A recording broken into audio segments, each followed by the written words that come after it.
बर्तमान आम सूचना देवा मकर राशि संपर्क में।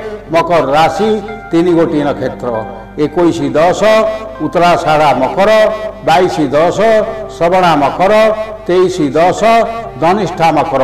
यही 3 नक्षत्र एवं मकर राशि व्यक्ति मानकर ए मासे भाई भौणी सह आपण संपर्क वृद्धि हम।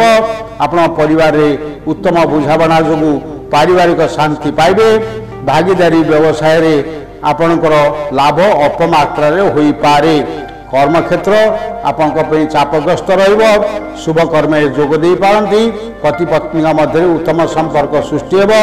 दूरबंधुंकर आपण मासे सहायता पाइबे। नूतन व्यवसाय रे जदि आपण मनोनिवेश करती ताहले आपणकर आर्थिक क्षतिर संभावना रही। आर्थिक स्थिति भल रही न पारे।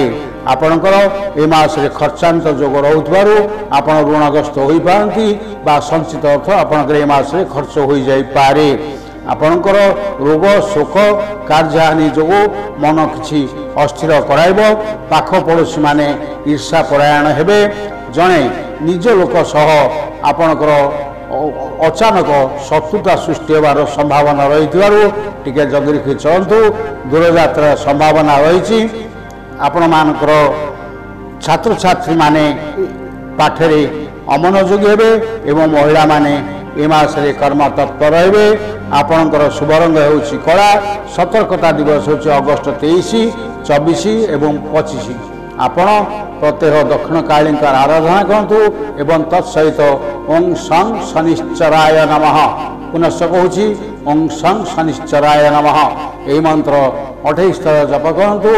अशुभ फल थिले शुभ फल मिल। जदि शुभ फल थाए ता अत्यधिक शुभ फल हम।